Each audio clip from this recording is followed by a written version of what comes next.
शहर के एक पोश इलाके में एक आलीशान बंगला है जहां हाशिम बड़ा भाई रहता है और उसी शहर की एक तंग गली के छोटे से मकान में कासिम छोटा भाई अपनी जिंदगी बसर कर रहा है।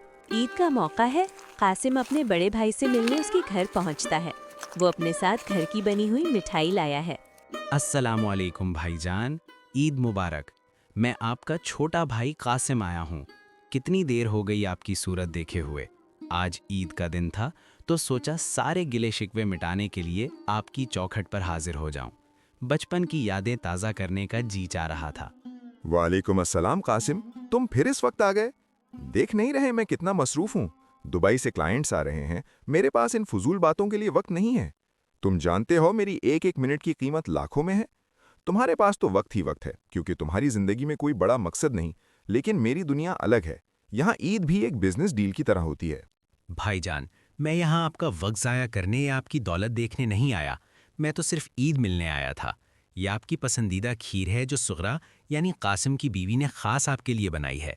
उसे याद है कि जब हम छोटे थे तो आप अम्मी के हाथ की बनी खीर कितने शौक से खाते थे।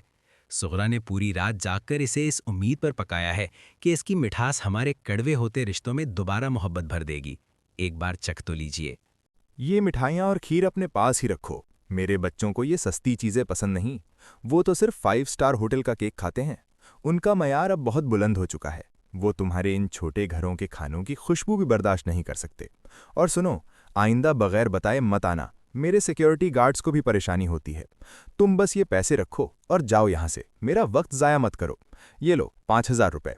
इससे अपने बच्चों के लिए नए जूते ले लेना। उनकी हालत भी तुम्हारी तरह खस्ता लग रही है। कहते हैं कि गुरूर का सर नीचा होता है। 2 साल गुजर गए। हाशिम की फैक्ट्री में अचानक आग लग गई और शॉर्ट सर्किट की वजह से उसका सब कुछ राख हो गया। पार्टनर्स ने धोखा दिया और वो कर्जों में डूब गया। जिस बंगले पर उसे नाज था वो नीलाम हो गया। ये क्या हो गया? मेरे दोस्त, मेरे बिजनेस पार्टनर्स सब कहाँ गए? आज जब मेरे पास कुछ नहीं तो कोई फोन तक नहीं उठा रहा। क्या मेरी अहमियत सिर्फ मेरी दौलत तक थी?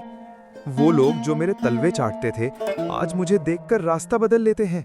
मेरे अपने बच्चे और बीवी भी इस गुर्बत को झेलने के लिए तैयार नहीं हैं। मैंने दौलत के नशे में अपने भाई को ठुकराया। क्या ये उसी की सजा है? मैंने जिस गुरूर के महल बनाए थे वो रेत की दीवार साबित हुए। हाशिम परेशान हाल एक पुराने पार्क में बैठा था कि अचानक एक हाथ उसके कंधे पर आकर रुका।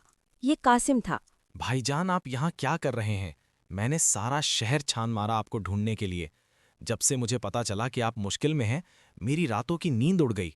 मैं आपके पुराने बंगले पर गया, वहां ताला देखकर मेरा दिल जैसे बैठ गया। भाई, आप इतने दिन कहाँ छुपे रहे? क्या आपको अपने इस छोटे भाई पर भरोसा नहीं था? कासिम, तुम यहाँ क्यों आए हो? मैंने तुम्हारे साथ कितना बुरा सलूक किया था। मैंने तुम्हें धुतकारा, तुम्हारी गुर्बत का मजाक उड़ाया। मैंने वो पैसे तुम्हारे कदमों में फेंके थे। आज वो मंजर मुझे जीने नहीं दे रहा। आज मेरे पास तुम्हें देने के लिए कुछ नहीं है। मैं एक हारा हुआ इंसान हूं, एक फकीर हूं जिसके पास सर छुपाने की जगह भी नहीं। भाईजान, भाई भाई का सहारा होता है, बैंक बैलेंस नहीं। आपका घर छूट गया तो क्या हुआ? मेरा छोटा सा घर आज भी आपका इंतजार कर रहा है। वो घर कच्चा हो सकता है, वहाँ एसी नहीं होगा, लेकिन वहाँ आपके लिए वो इज्जत और मोहब्बत ज़रूर होगी जो किसी महल में नहीं मिल सकती। आप मेरे बड़े भाई हैं, मेरे घर के बुजुर्ग हैं। मेरे बच्चों को अपने ताया जान की ज़रूरत है और मुझे अपने बड़े भाई की रहनुमाई की। चलिए भाईजान, अपने घर चलिए जहाँ खुशियाँ आपकी राह तक रही हैं।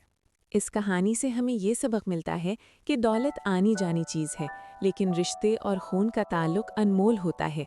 कभी भी अपनी अमीरी पर गुरूर ना करें और ना ही किसी की गरीबी का मजाक उड़ाएं, क्योंकि वक्त का पहिया जब घूमता है तो बादशाह को फ़कीर और फ़कीर को बादशाह बनाते देर नहीं लगती। अगर आपको ये स्टोरी पसंद आई हो तो बराहे करम वीडियो को लाइक करें, चैनल को सब्सक्राइब करें, क्योंकि इस वीडियो को बनाने में काफ़ी मेहनत लगी है।